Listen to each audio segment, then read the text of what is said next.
আদিবাসী কল্যাণ সমিতি, ভারত জাকাত মাঝিপাড়া মহল, ভারতীয় আদিবাসী ভূমি সমাজের পক্ষ থেকে বিগত 2024-এর জানুয়ারি এবং 7 মাসে আমরা 125 জন এরকম টাইটেল দাঁড়িয়ে আছেন যারা এসটি নয় পশ্চিমবঙ্গে। আমরা অনেকবার অভিযোগ করেছি, অভিযোগ করার পরও আজকে যখন আমরা রিভিউ ডেপুটেশন নিতে এলাম, ওনাদের কথা হচ্ছে ওনারা হিয়ারিং করেননি এখন পর্যন্ত। ওনারা সিআরআই গল্প শোনাচ্ছেন যে আমরা সিআরআই পার্টি, যখন আমরা বলছি সিআরআই কপি দিন। আদিবাসীদের সাংবিধানিক অধিকার খর্ব করা যায় না, যাবে না, যায় না, যাবে না। আদিবাসীদের সাংবিধানিক অধিকার খর্ব করা যায় না, যাবে না, যায় না, যাবে না। এই 125 জনকে আমাদের মনে হচ্ছে যে বিষ্ণুপুর এসডিওদেরকে লুকানোর চেষ্টা করছে, কারণ তারাই ইচ্ছা করে এই নন এসটিতে এসটি সার্টিফিকেট দিয়েছেন। এই লিস্ট থেকে অনেকজন যারা আছে তারা চাকরি পেয়েছেন এবং আমাদের প্রকৃত এসটিরা এইখান থেকে বঞ্চিত হয়েছে। আমরা যখন বলছি সার্টিফিকেট এতদিন ধরে হিয়ারিং করেননি কেন, তার কারণ কি বলছে আমরা এটা করিনি। আমরা এখন আজকে বসে বসে এসডিও সাহেব আইডেন্টিফিকেশন অ্যাক্ট করছেন, যখন আমরা কমপ্লেন জমা দিন তাহলে কোথায় ছিলেন তিনি?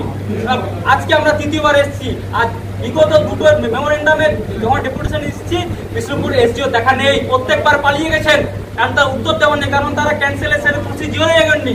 তার জন্য আজকে আমরা সমস্ত আদিবাসী সংগঠন মিলে আজকে আমরা বিষ্ণুপুর এসডিওর বাইরে অফিসের রুমে বাইরে আমরা আজকে ধর্নায় বসলাম, যতক্ষণ পর্যন্ত আদিবাসী লড়ছে, লড়বে, লড়ছে, লড়বে। এসটির বিরুদ্ধে আদিবাসী লড়ছে, লড়বে, লড়ছে, লড়বে। সিধু কানু জিতকর, জিতকর, জিতকর। বিরসা মুন্ডা জিতকর, জিতকর, জিতকর। এসটির বিরুদ্ধে আদিবাসী লড়ছে, লড়বে, লড়ছে, লড়বে। এসটির বিরুদ্ধে আদিবাসী লড়ছে, লড়বে, লড়ছে, লড়বে। সাংবিধানিক অধিকারের রক্ষায় আদিবাসী লড়ছে, লড়বে, লড়ছে, লড়বে। সিধু কানু জিতকর, জিতকর, জিতকর। বিরসা মুন্ডা জিতকর, জিতকর, জিতকর। ধর্নায় বসেছি আমরা, পাঠাবো কি পাঠাবো, ওই তো করছি তখন যে বলা হলো আমাদেরকে যে সিআরআই কে রিপোর্ট পাঠিয়েছি, একবার 24টা একবার 22টা, সেই সিআরআই কে পাঠানো রিপোর্টটা আমরা পেতে চাইছি। ওটা দিলে আমরা চলে যাবো। নিজে বলেছেন যে সিআরআইটা পাঠানো হয়েছে, সেই কপিটা আমাদেরকে হ্যাঁ, আমরা ওটাই চেষ্টা করবো। তারা আমাদের পায়ে নিচে রাখেন, এটাই তো আমাদের পাবো। তো সেই সিআরআই রিপোর্টটা আমরা চাইছিলাম যে বিষ্ণুপুর এসডিও থেকে যে 54 জনের নামের কথা বললো, অথচ অভিযোগ করা হয়েছে 125 জনের, কিন্তু 125 জনের এখনো পর্যন্ত হিসাব নেই। এবং সেকেন্ড অফিসার যিনি রয়েছেন সম্মানীয়, তিনি যেটা আমাদেরকে এতক্ষণ ধরে গল্প এতে শোনালেন যে সিআরআই কে পাঠানো হয়েছে, ওখান থেকে কোনো রিপোর্ট আসেনি। আমরা সেটা নিতে চাইছি যে বিষ্ণুপুর এসডিও থেকে ওই 54 জন কি 125 জনের জন্য যে সিআরআই কে রিপোর্ট পাঠানো হয়েছে সেই রিপোর্ট কপিটা আমাদেরকে দেওয়া হোক। আমরা চলে যাচ্ছি এখান থেকে, নতুবা আমরা এখন এখানে বসেছি, আমাদের যে সমস্ত এলাকা আছে পারগানা আমাদের রয়েছে, আমরা ফোন করব, বাকি লোক আমাদের আসবে, এখানে যতক্ষণ না পাচ্ছি ততক্ষণ আমরা লোডিং সম্পূর্ণভাবে এটাও জানিয়ে দেওয়া হলো যে যদি হিয়ারিং এ ডাকা হয় আপনারা কিছু প্রমাণ করতে পারবেন না। আমাদের অলরেডি জানিয়ে দিয়েছে যে হিয়ারিং হলে আপনাদের এসে কোনো লাভ নাই। এসটির বিরুদ্ধে পশ্চিম আদিবাসী কল্যাণ সমিতি লড়ছে, লড়বে, লড়ছে, লড়বে। এসটির বিরুদ্ধে পশ্চিম আদিবাসী কল্যাণ সমিতি লড়ছে, লড়বে, লড়ছে, লড়বে। আদিবাসী জমি জিতকর, জিতকর, জিতকর। লোকের জন্য যে সরকারি যে আইন আছে, সেই আইন অনুসারে যে হিয়ারিং এর ব্যবস্থা আছে এসডিও অফিসে, সেটা উনি আজকে আমাদের দ্বারা আমাদের দেখানো আইনটা তিনি করলেন, তার আগে জানেননি। খুব দুঃখের কথা, এই যে কোটি টাকার বিল্ডিং যেখানে মানুষদেরকে পরিষেবা দেওয়ার কথা, কি পেলাম আজকে?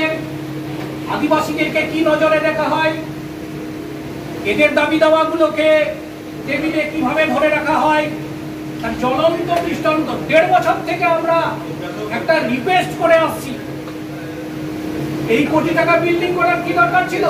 এতগুলো সরকারি আধিকারিক আছেন, এতগুলো সরকারের টাকা নষ্ট হচ্ছে, ভাববার বিষয়। তাতে কি আদিবাসী এই সমস্ত পিছিয়ে পড়া মানুষদের মিনিমামটুকু ওতে অবদান নেই নাকি?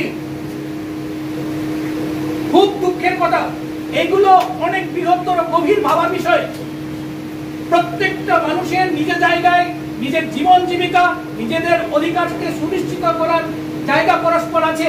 সরকার সিস্টেমে কিংবা আমাদের সংবিধানে সেইভাবে একটা জায়গা করা আছে, সংবিধানের সেই সমস্ত জায়গাগুলোকে ভেঙে দেওয়া হচ্ছে।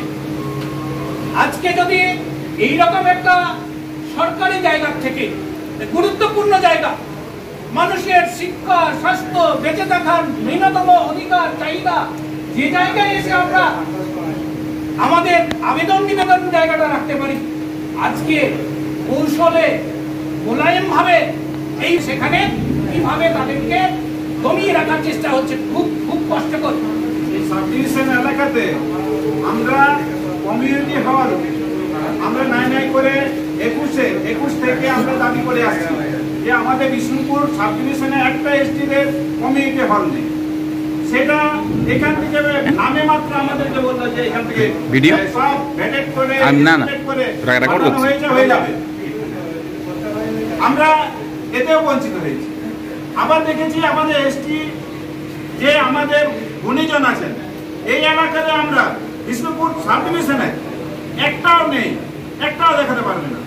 এই জায়গাতে একটা ওই প্রদর্শনী কেন্দ্র আছে, একটা হিস্টোরিক্যাল একটা প্লেস যেখানে সমস্ত রকম রেকর্ড আগের যেগুলো আছে সেগুলো রাখা আছে, সুরক্ষিত আছে।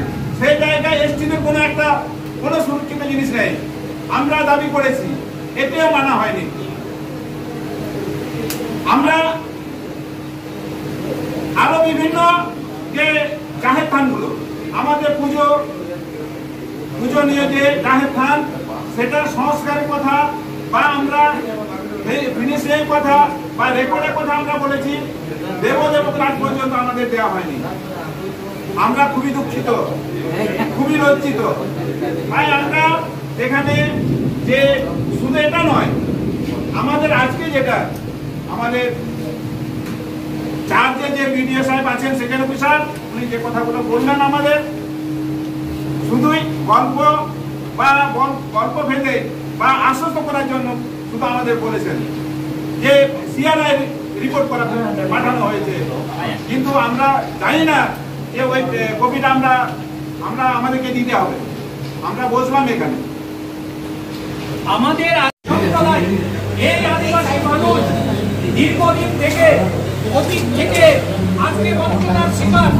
আজকে আদিবাসীদের যতটুকু প্রাপ্য অধিকার যেগুলো আছে সেগুলো সংবিধানে একটা সংরক্ষণের সুবিধা দিয়ে আসছে, সেখানেও আজকে দেখা যাচ্ছে তারা নন এসটি চালাকি করে তারা সেখানেও ভালো হচ্ছে। এই সমস্ত আধিকারিক সেই সমস্ত মানুষদেরকে ঘুম জাগাচ্ছেন, তারা নাকি বলছেন একটা সরকারের প্রসেসে হয়ে গেলে আপনারা অত সহজে তাদেরকে বাদ দিতে পারবেন না, আপনারা প্রমাণ করতে পারবেন না। আমরা জানি না এটা কি আমাদেরকে আমরা এই যে অবস্থায় পড়েছি এটা কি নৈসর্গিক নিয়মেই আমরা পরাধীন, নৈসর্গিক নিয়মেই কি আদিবাসীরা পিছিয়ে আছে? এদের কাছে এখানে বেশি করে তাদেরকে তুলে আনার জন্য যে জায়গাটা সরকারের তৈরি করার দরকার, যে রাস্তা তৈরি করা দরকার, যে একটা তাদের অধিকার সুনিশ্চিত হওয়ার জায়গা, আজকে আমরা সেখান থেকে ডিপ্রাইভ হচ্ছি। খুব যন্ত্রণা, খুব কষ্ট। আমরা সেই কষ্টের কথাটা এখানে জানাতে এসেছি। একটাই কারণ, স্যার বলেছেন যে আমরা সিআইতে, ওনারা নাকি সিআইতে আমাদের যে কমপ্লেন লিস্ট সেগুলো পাঠিয়েছেন। আমরা একটাই অনুরোধ করছি স্যারকে, স্যার আপনি যদি পাঠিয়ে থাকেন এজ এ কমপ্লেনার হিসেবে আমরা সেই কপিটা দেখতে চাই।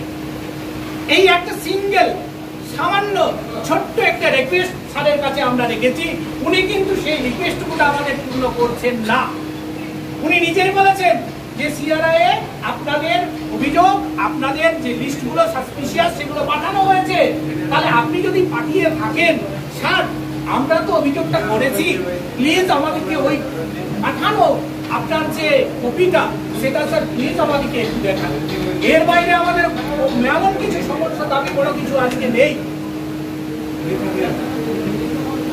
যদি এইটুকুটা আমাদেরকে শেয়ার উনি না করতে পারেন তাহলে এই এসডিওকে আমরা জানবো যে ওখানে আপনারা টাঙিয়ে দেবেন যে আদিবাসী এসটিদের এই অফিসে ঢোকা নিষেধ।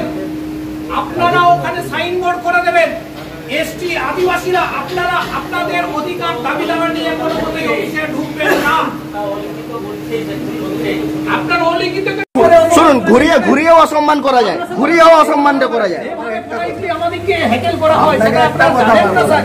আপনি যদি না পারেন আপনি বলুন, অপর পক্ষকে বলুন, কিন্তু আমি যদি এভাবে ওটা আমরা বিরক্ত পোষণ করেছি আর কি। আমরা ইন্টিমেশন রিসিভ কর এই কেসটা সব লুকিয়ে রেখে যায় এখানে জায়গা করে রেখেছে।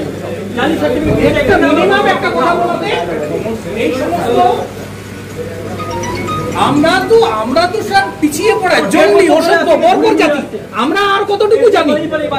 আমরা বর্বর জাতি, জঙ্গলি। আমাদেরকে তো বলা হয় আমাদের কাছে 125 জন ফেক স্টুডেন্ট এখানে এই সভ্যতা জানতাম আমরা সভ্যতা এই যে সিআরআই দেখাচ্ছে আমাদের সিআরআই কপি দেখাচ্ছে এই 125 জনের মধ্যে এমন এমন চাকরি পেয়েছে আমাদের প্রকৃত এসটিরা এখান থেকে বঞ্চিত হয়েছে।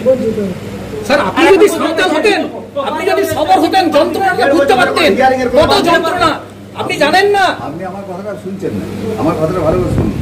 আমি বলতে চাইছি আপনি সবরের পর্যায়ে নামুন স্যার, তারপরে বলবেন। কথাটা শুনবেন না, সবরের পর্যায়ে নামবেন, তারপরে বুঝবেন আমি বলতে চাইছি জীবন যুদ্ধ কত, যন্ত্রণা কত আমার বলাটা আপনি জানেন না।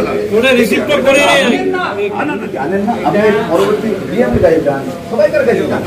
আপনি তো এটা করতে আপনার কাছে নিয়ে এসে করবেন। শুনুন স্যার, আমরা 1.5 বছর ধরে ঘুরিয়ে দেবো, সেটা accept করিনি। যদি কেড়ে নেওয়া হয় না আপনিও ওটাই করবেন।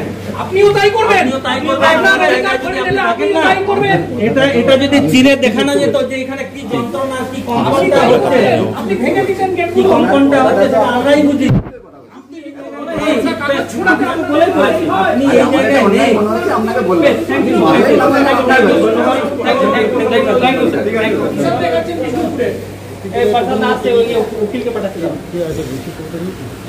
উনি ফোন করছেন নিচে। অযথা জায়গায়